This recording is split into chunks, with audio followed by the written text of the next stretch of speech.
Northern Cement Max Plus, Supreme at Max Pro Northern Cement, Ahon, Bangon, Sulong, and SMC Global Power.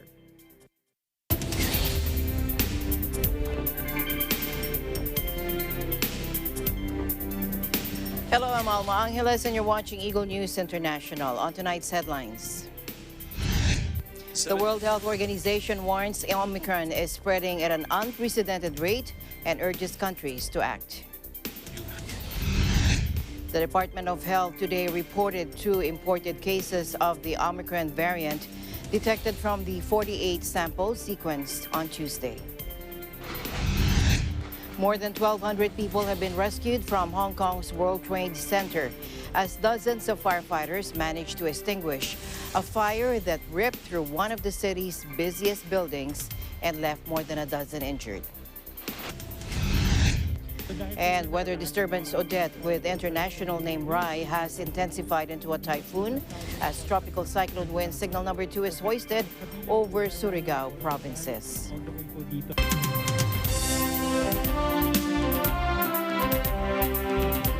First in our news, the World Health Organization is warning Omicron is spreading at an unprecedented rate and is urging countries to act.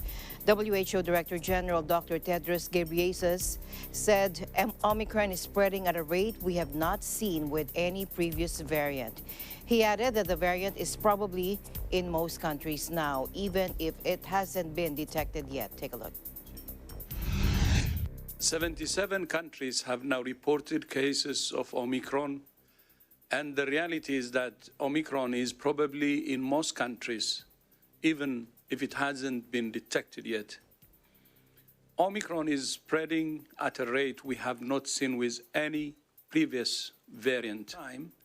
Evolving evidence suggests a small decline in the effectiveness of vaccines against severe disease and death, and a decline in preventing mild disease or infection.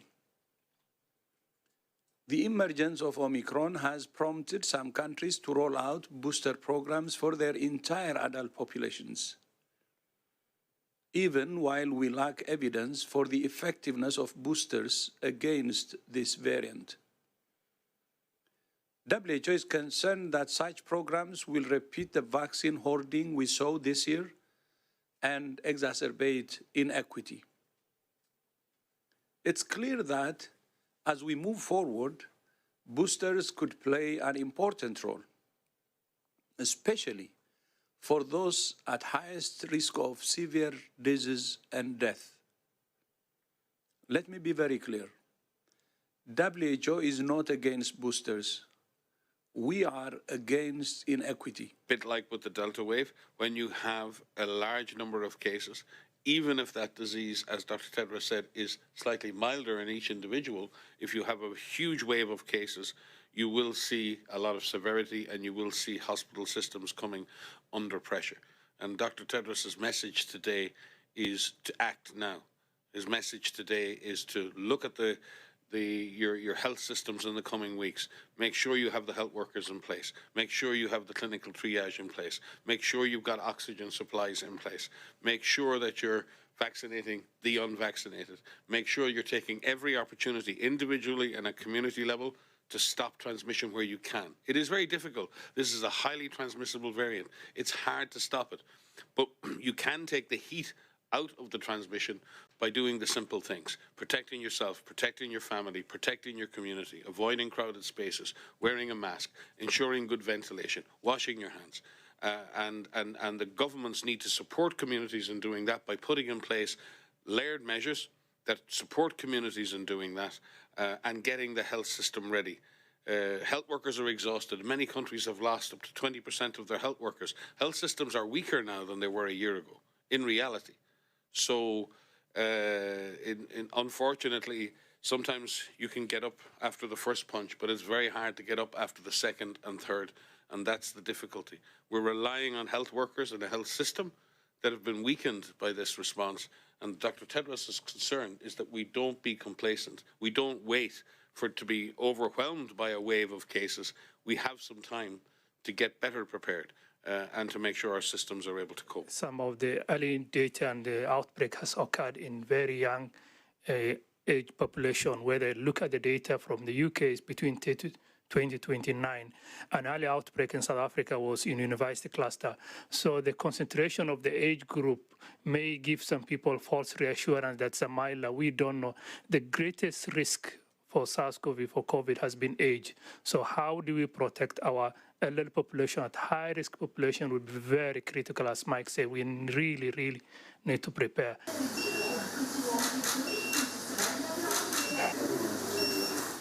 Now, the World Health Organization is also concerned about the high transmissibility of the Omicron variant and the fact that it may be underestimated. Again, let's listen in.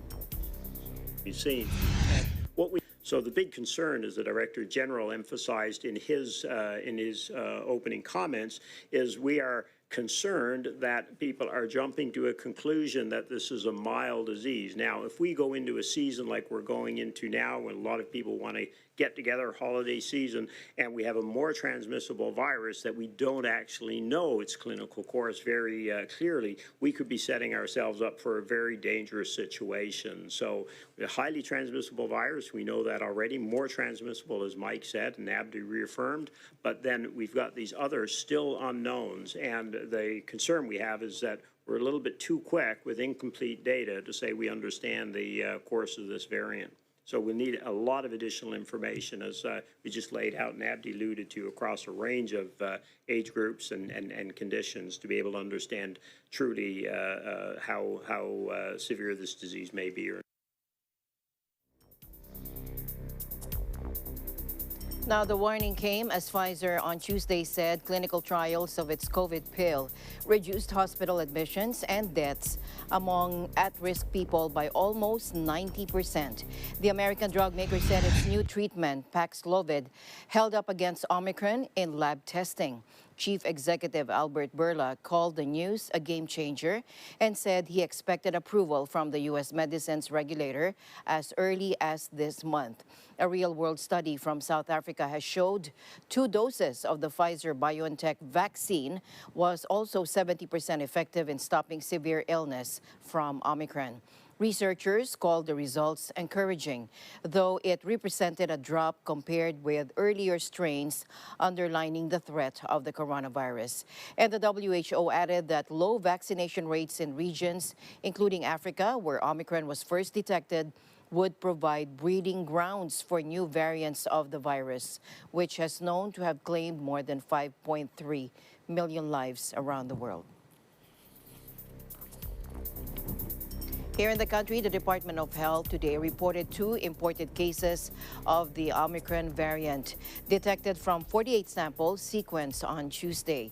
The DOH said the 2 Omicron variant cases are incoming travelers and are currently isolated in a facility managed by the Bureau of Quarantine. One of the cases is an ROF who arrived from Japan on December 1 via Philippine Airlines flight number PR0427. The sample was collected on December 5. His positive result was released on December 7, and the case was admitted in an isolation facility on the same date. He's currently asymptomatic but had symptoms of colds and cough upon arrival. The other case is a Nigerian who arrived on November 30, 2021 via Oman Air with flight number WY843. The sample was collected on December 6 and the result released on December 7. He was admitted to an isolation facility on the same date. His current status is also asymptomatic. Currently, the DOH is determining possible close contacts among co-passengers during the flights of these 2 cases. The DOH called on the travelers who have arrived in the country through the flights to contact the DOH COVID-19 hotlines at 8942-6843, again, 8942-6843 or 1555, or their respective LGUs to report their status. The United States, the country hardest hit by the coronavirus pandemic, crossed 800,000 COVID-19 deaths. A tracker maintained by Johns Hopkins University showed. Take a look. Now, this figure is greater than the entire population of several states, including North Dakota and Alaska. Around 450,000 of the deaths occurred in 2021, despite highly effective vaccines that were first authorized in December 2020 and widely available by springtime. The vast majority of the deaths have been among the unvaccinated. According to official data, the risk of dying from COVID-19 was 14 times higher among people who had not been fully vaccinated compared to those who had in September, the latest month analyzed. The country is now into its fifth wave, with the epicenter in colder northern states as people gather more often indoors. Omicron now accounts for around 3% of U.S. cases, but that is expected to rise rapidly, as has been seen in other countries. Now, France on Wednesday begins implementing a new tightening of rules in the fight against COVID-19, meaning people aged 65 and over will lose the validity of their health pass unless they have had a third booster shot. The government says some 400,000 people aged 65 and over who are eligible for the booster shot have yet to take it, which is 12% of those aged 80 and above, and 10% of those aged 65 to 79. People in the 65-plus age group who have failed to take up the booster shot will see the QR code in their health pass generated by a mobile phone app automatically disactivated. The rule, which further tightens one of the tightest health pass systems in Europe, will from January 15 be expanded across all age groups. The only option for people without a booster, other than to get one, will be to have a negative test, a maximum of 24 hours old. And Europe, as we can see, is the global coronavirus hotspot, recording 62% of the world's total cases in the past 7 days, while the 5 countries with the world's highest infection rates are all European. The Netherlands followed other European nations in reintroducing restrictions on Tuesday, as Prime Minister Mark Rutte announced primary schools will shut next week and a nighttime lockdown will be extended over Omicron fears. Schools will be closed from December 20 instead of December 25 due to concerns that children, among whom infection rates are the highest, could pass it on to older relatives. And EU Chief Ursula von der Leyen on Wednesday warned the Omicron variant of COVID-19 could become dominant in Europe next month, but insisted her 27-nation bloc had ample vaccines to fight the virus. Von der Leyen insisted there were enough vaccine doses for every European now. The European Center for Disease Prevention and Control, in its latest report on Tuesday, counted a total 2,127 confirmed Omicron cases in the EU and a handful of partner countries, with the biggest numbers in Denmark, Norway, France, Germany, and Belgium. Meanwhile, Italy will tighten restrictions for arrivals from the rest of the EU from Thursday, requiring coronavirus tests of everyone and a 5-day quarantine for those who are not vaccinated. Previously, EU arrivals had to show proof of vaccination, recent recovery, or a negative test. The decree signed by Health Minister Roberto Esperanza late on Tuesday provides for the obligation of a negative test on departure for all arrivals from European Union countries, according to a spokesperson. For the unvaccinated, in addition to the negative test, a 5-day quarantine is planned. Unvaccinated people arriving from outside the bloc must already quarantine, and tests are required of those with jabs. And the European Medicines Agency said today that Johnson & Johnson's COVID vaccine can be used as a booster shot 2 months after the first dose was administered or after receiving other mRNA shots. EMA's Human Medicines Committee, or CHMP, has concluded that a booster dose of COVID-19 vaccine Janssen may be considered at least 2 months after the first dose in people aged 18 years and above, the watchdog said in a statement, saying the vaccine's commercial name This is the third vaccine after Pfizer, BioNTech, and Moderna that the Amsterdam-based agency has approved for a booster for adults. Scientists have said that booster shots appear to protect people against the highly mutated Omicron variant detected in South Africa last month, which initial research suggests may be more contagious. And Australia is now pushing ahead with plans to ease COVID restrictions before the holidays, or December 25, according to officials, even as new coronavirus cases in the country's most populous state reached a 10-week high.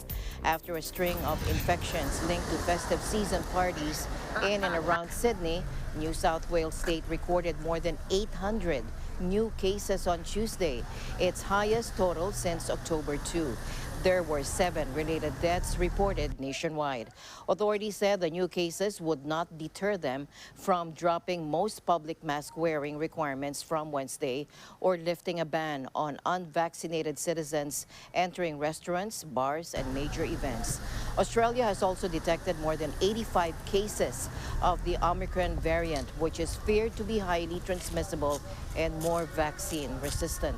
New South Wales Health Minister Brad Hazzard said he was very concerned not enough people were getting a booster shot, but pledged not to introduce any snap lockdowns.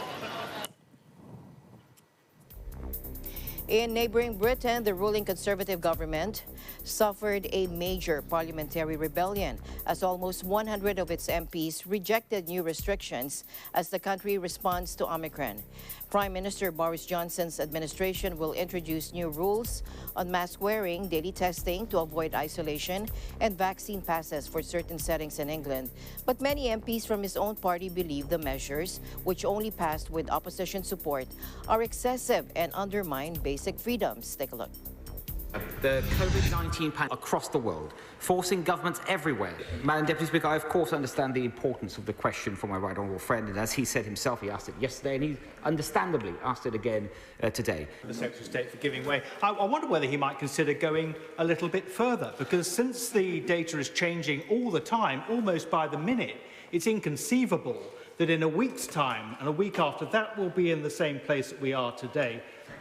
Madam Deputy Speaker, first of all, I think my honourable friend, if I heard him correctly, talked about the government's measures on lockdown. I'm not sure where he's seen these measures on lockdown, because they're certainly not here today. We can't have a situation where the government is making the case that this matter is so serious, which it is. Can he confirm with me, though, that lateral flow tests will always be used and allay fears that people have in Rother Valley and myself, that we are not going to create a two-tier system, we're not going to have mandatory passports? And an option for lateral flow tests, and I would not support a vaccine-only option. The government should never have got rid of the requirement to wear masks in these settings. Omicron is a grave threat. We acted early to slow its spread, strengthening our testing regime and placing 11 countries on the travel red list. But despite those swift steps, the data over the past few days has shown more cause for concern. So, Madam Deputy Speaker, for the reasons I've set out, I do believe the responsible decision to take is because of all this, is to move to Plan B in England, drawing on the measures that we've held in contingency to give more time to get those boosters into arms. These are not steps that we would take lightly. I firmly believe in individual liberty and that the curbs should be placed on our freedoms only in the most gravest of circumstances. And not only that, I am of course mindful of the cost that restrictions can bring to the nation's health, to our education, to the economy. So it's vital that we act early and we act in a proportionate way, doing whatever we can to build our defences and to preserve greater freedom for the long term. Now, in the end, members of the UK Parliament voted in favour of new coronavirus restrictions, including the mandatory use of face masks, COVID passes to enter large venues in England, and to make COVID vaccinations compulsory for frontline NHS workers in England. Scientists have predicted the true number already infected with Omicron in Britain could be as high as 200,000 a day, while the English Premier League reported a record caseload that threatened further disruption to fixtures. To other news now, back here in the country, weather disturbance Odette with international name Rai has intensified into a typhoon as tropical cyclone wind signal number 2 is now hoisted over Surigao provinces. Nikos Peñaranda of Pagasa said signal number 2 has been raised over the eastern portion of Surigao del Norte and del Sur. Again, let's listen in.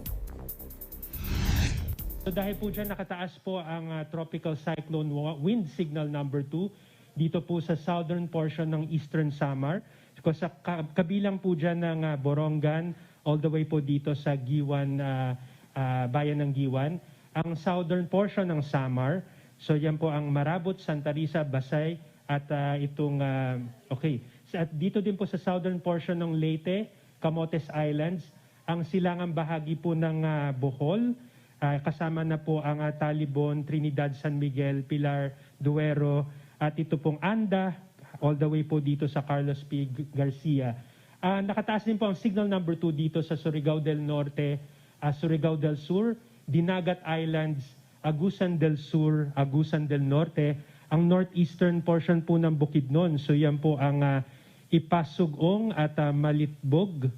At dito din po sa eastern portion ng Misamis Oriental.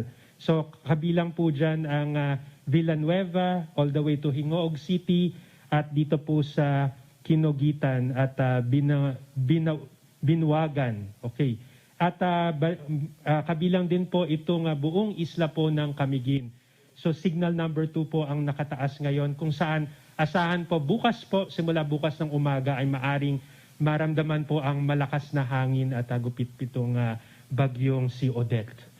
Samantala, malaking bahagi po ng kabisayaan ng nakataas po ang signal number 1. So dito po sa northern portion ng Davao Oriental, northern portion po ng Davao de Oro, northern portion ng Davao del Norte, ang northern and central portions po ng Bukidnon, yung nalalabing parts, bahagi po ng Bukidnon, rest of Misamis Oriental, Misamis Occidental, itong northern portion of Lanao del Norte, northern portion ng Zamboanga del Sur, northern portion po ng Lanao del Sur. Dito naman po sa Kabisayaan, ang northern Samar, ang nalalabing bahagi ng Samar, Biliran, nalalabing bahagi ng Leyte, ito pong area po ng eastern portion ng Bohol, ang Cebu, ito pong Negros Oriental, Negros Occidental, Guimaras, Iloilo, Antique, Capiz, at Aklan. So ito pong areas na yan ay under signal number 1 dito po sa Kabisayaan. Samantala sa Luzon, may signal number 1 na rin pong nakataas dito sa Catanduanes, Camarines Sur, Albay, Sorsogon, Masbate, kasama na Anticao at Burias Islands. Dito din po sa southern portion po ng Quezon at kasama din po ang Marinduque, ang central at southern portions po ng Mindoro, Occidental Mindoro rather, at ito pong northern portion po ng Palawan. So asahan po na unti-unting makakaranas po ng bugso ng malakas na hangin ang mga naturang lugar paglipas po ng simula po bukas. A gale warning remains in effect for the seaboards of northern Luzon, eastern seaboard of central Luzon, eastern and western seaboards of southern Luzon, western seaboard of the Visayas, and eastern seaboard of Mindanao, not under any TCWS. Further, moderate to rough seas will continue to prevail over the remaining seaboards of central Luzon, southern Luzon, and the western and northern seaboards of Mindanao, not under any wind signal. Meanwhile, light to moderate with at times heavy rains are forecast over Surigao del Norte, Surigao del Sur, Dinagat Islands, and southern Leyte. Odette is forecast to make landfall in the vicinity of Caraga or eastern Visayas on Thursday.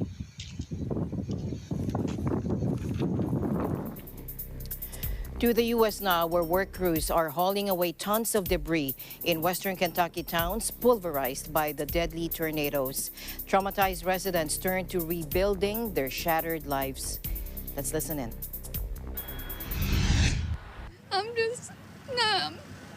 I'm just lost. There's no words to say. But they found his body, over there. He was the first one to be found. And they identified him by his tattoo on his arm. And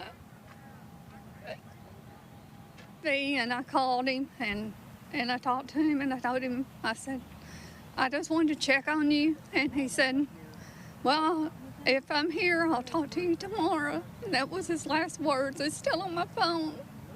He was just sitting there in his recliner, I know, watching the TV. And he had dementia and he couldn't hear good. So he probably didn't hear anything. Running around the corner and grabbed me and both of us dove underneath the work table he had down in the basement. And we heard it start ripping the house apart, the doors off the house. And then when it ended, which seemed like an eternity, I know it wasn't that long, all we could do was hear people screaming, help me. I found so far 11 people is what I started off with. 11 people I found. I lost 2, so. And then one's on life support, so we're hoping he pulls through. State Governor Andy Bashir said the death toll from the powerful twisters that struck late Friday remained at 74, but he expected more victims to be found in the rubble. And now in total, at least 88 people died, with fatalities also recorded in Tennessee, Arkansas, Missouri, and Illinois. Michael Dossett, director of the Kentucky Division of Emergency Management, said debris removal is a Herculean task, and the extent of the damage in some areas will take your breath away. President Joe Biden said he will visit Kentucky on Wednesday and survey the damage in Mayfield. Biden has declared a major disaster in Kentucky, allowing additional federal aid to be channeled into recovery efforts. On Tuesday, the U.S. House of Representatives observed a minute of silence to honor the victims ahead of a key vote on debt. Edmonton area experienced fresh snow on the ground. A snowfall warning has been issued by the Environment and Climate Change Canada. More from our EBC correspondent, Thomas I. Likeness. Thomas. As people in most of central and northern Alberta began their day, this is what they woke up to. Overnight, some regions received up to 10 centimeters of snow, and by the end of the day, that snow pile reached 20 centimeters in some parts of the province. Here's what the morning commute looked like. Traffic crawled along snow-covered streets. Generally, drivers did not travel more than 30 kilometers per hour. Police reported dozens of fender benders as some motorists ignored the warnings to take it slow. For people venturing outdoors, low temperatures and winds made it feel like the mid-20s. People waiting for buses were bundled up to cope with the frigid temperatures. The deep freeze is expected to remain for a couple of weeks, probably until at least the new year. For longtime residents of Edmonton, where these shots were taken, this is nothing new. The only thing different this year is it took a few weeks longer for Old Man Winter to show up. Thomas I. Likeness, Eagle News International, Edmonton, Canada. Thank you, Thomas. And the news continues here on Eagle News. We'll be right back.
Mula noon hanggang ngayon, gabay natin ang MTRCB ratings sa matalino at responsableng panonood.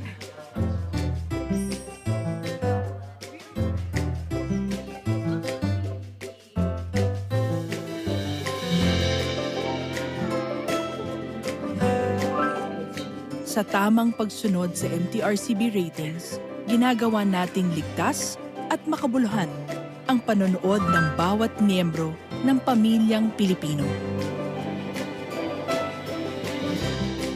Lumipas man ang panahon, hanggang may pamilyang Pilipino, andyan ang MTRCB.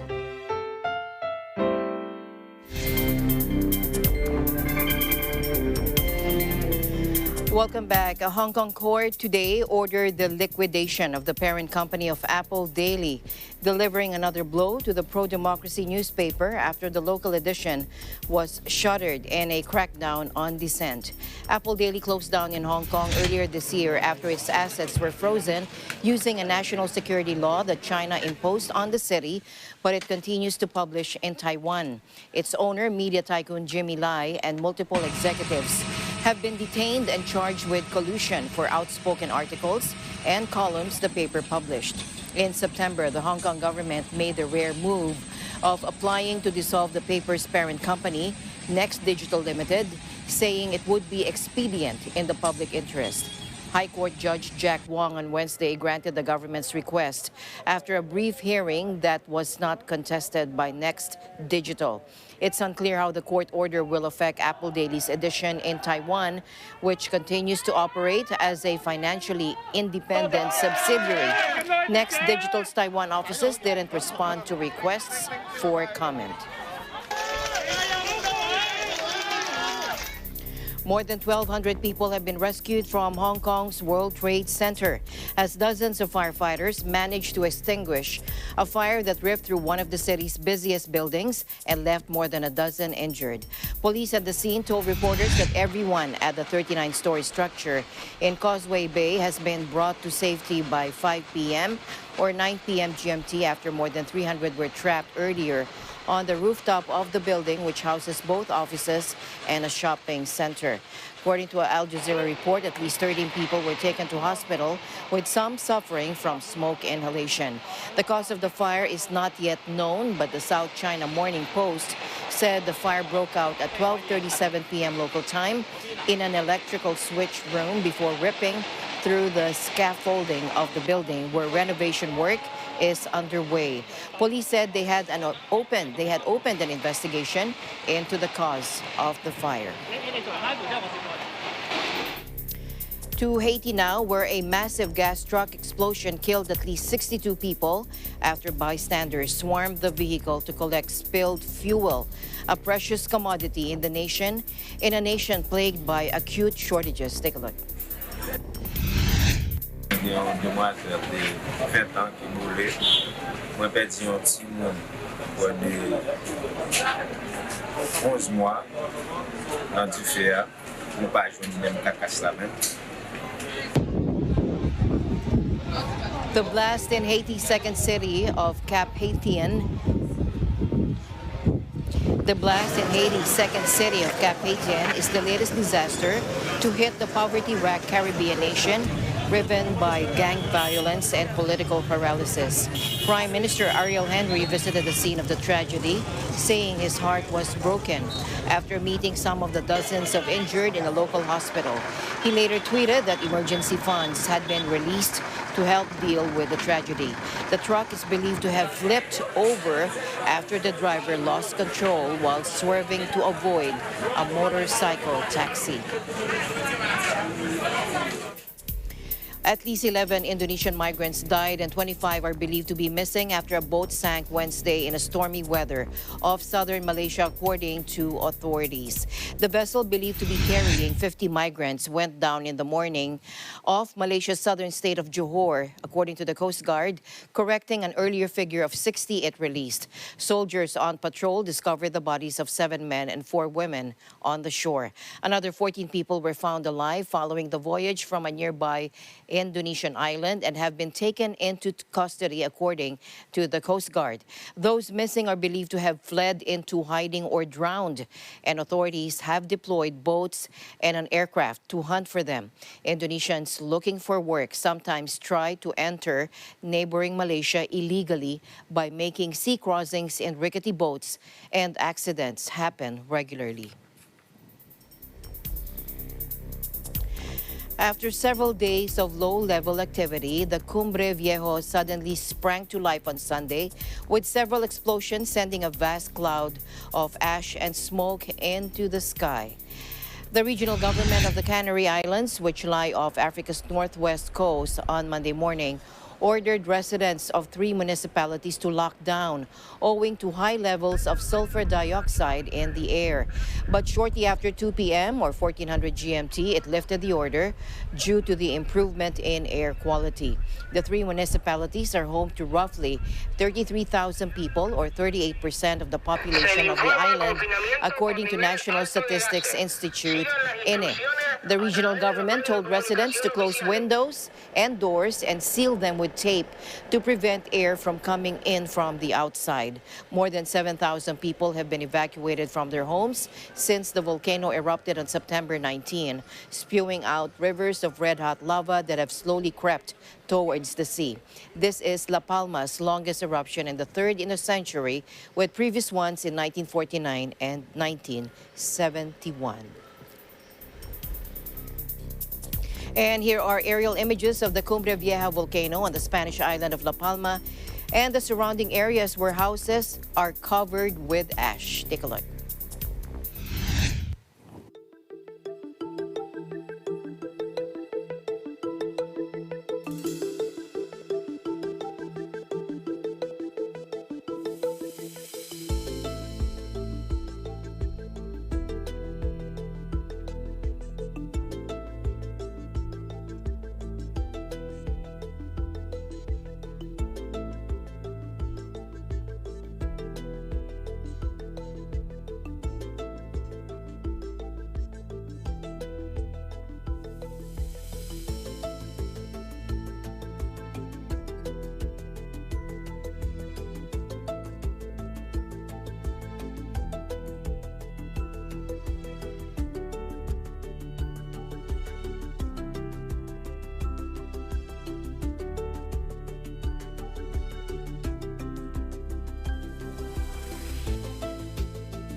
In other news, Russian investigators said Wednesday they had detained Tycoon Mikhail Fedyayev after a blast at a coal mine in Siberia that killed 51 people last month. The investigative committee, which probes major crimes, said in a statement that it had charged the owner of the SDS Yugal company and 3 other people with violating industrial safety requirements and abuse of authority that led to grave consequences at the group's List Vyshachnaya mine. The mine is in the Kemerovo region in southwestern Siberia. Russia has seen a number of deadly mine blasts in recent years, but this was the first time investigators detained the top owner of a mine. Fedyayev, 59, is one of Russia's top coal tycoons and is politically well connected. General Prosecutor Igor Krasnov confirmed multiple violations at the mine, saying everything looked good on the site, only on paper. And the news continues here on Eagle News. We'll be right back.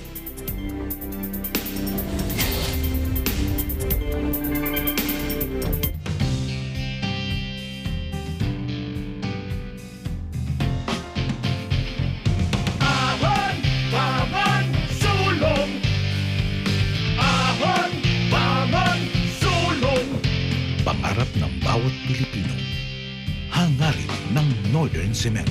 Ahon, bangon, sulong! Pinalaki ng Northern Cement ang kapasidad ng kanilang planta para steady ang supply ng sementong tigasin. Northern Cement Max Plus, Supreme at Max Pro.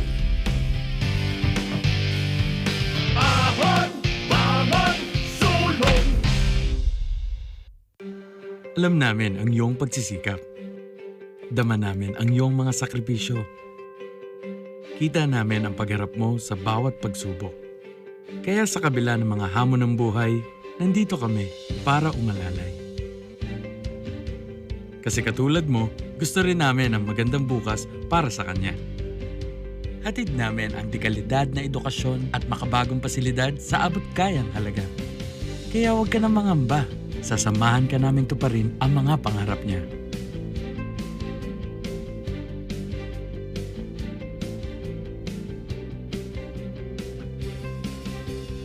Maaasahan mong sulit dito ang mga pinagsikapan mo. Sa aming mga makabagong pasilidad at sistema ng edukasyon. Mailalabas natin ang aking talino at mga kakayahan niya. Kahit sa munting halaga, makakasiguro ka na makakasabay siya sa mabilis na pag-ikot ng mundo. Sa new era, karamay mo kami sa bawat hamon. Kaagapay mo kami sa bawat hakbang. Kasama mo kami sa bawat ngiti at tagumpay.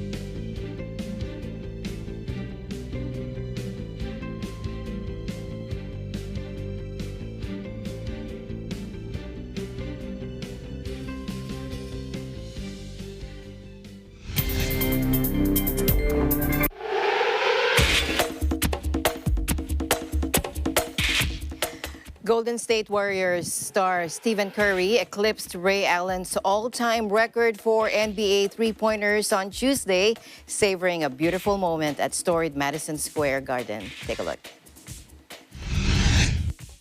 I can't say it enough. I appreciate so much the way the fans embraced the moment with me and let me just kind of get lost in it. And the bar that was set by Ray, and the fact that I could get there in the amount of games that I did and shoot the percentage that I did, and that's something I'm really proud of, because all the work that goes into it and just the belief that you can continue to get better every single year. So the crowd was anticipating it, and then the aftermath was more emotional than I expected it to be. You know, it was just an outpouring of love and support for Steph from seemingly everybody in the building. So beautiful, beautiful moment. Curry, whose remarkable shooting range has revolutionized the NBA in his 13-year tenure, matched Allen's record with his 2,973rd career three-pointer.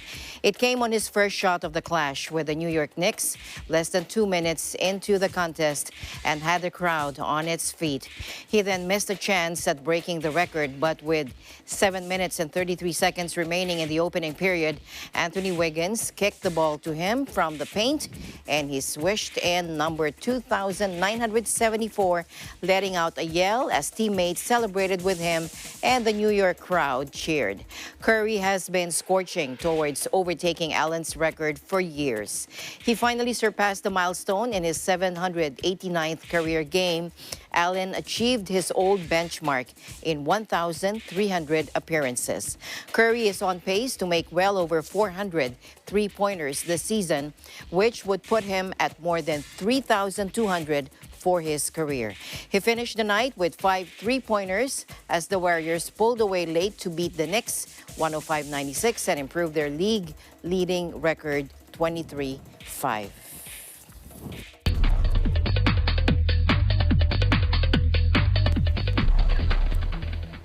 And Ben Affleck on the red carpet of Los Angeles premiere of The Tender Bar. Ben Affleck has walked the red carpet of George Clooney's latest film, The Tender Bar. At the Los Angeles premiere, the actor plays a strong parent figure for his fatherless nephew. Let's listen in. One of the things I really like about the way the character approaches being a parental figure, father figure, is his honesty. Nowadays, there's a little bit of a tendency, I think, sometimes to sugarcoat things or make it all okay, and participation trophies, and everybody wins, and everybody gets an A, and he's not afraid to say, hey, look, you're not good at this, you're good at that. And that fundamentally, the only mistake you can really make, lasting, serious mistake, is to not love and be present and support a kid in a way that gives them a sense that they have worth and value. Really, for me, one of the things I've learned from directing and from acting is find a good director and follow their lead. And with George, and also steal from them. Steal as many things as you can. That's how I learned to direct. And it turns out, I think that's how George learned to direct too, which surprised me because I sort of thought, well, he's just good at everything, naturally. Story, but I think the major theme that struck a chord with me was, this idea that sometimes we're longing for something that we feel is absent in our lives, that we feel we lack, and we come to a realization eventually that all the things we actually need that are necessary have been there all along. And I think that is the most beautiful message that I found in the film. Your grandfather is a In The Tender Bar, selfish which old streams on taking care Amazon of his Prime from family. January 7, Affleck's bartender steps in to help raise his fiercely intelligent nephew after the boy is abandoned by his famous radio DJ dad. Self-educated Uncle Charlie imparts worldly and proudly working-class values to young Junior from seeing through the snobbery of what George Orwell called the lower upper middle class to respecting women and, again, the dangers of alcohol. In a recent interview, director George Clooney described his pride in seeing Affleck getting his teeth into a really good part because it doesn't happen often.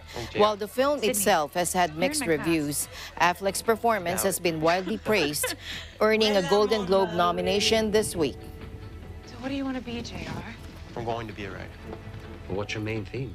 Yeah. And that's it for tonight's broadcast. At the end of the day, as I always say, there remains so much more to be grateful for. We'll see you back tomorrow. I'm Alma Angeles, and we live in interesting times.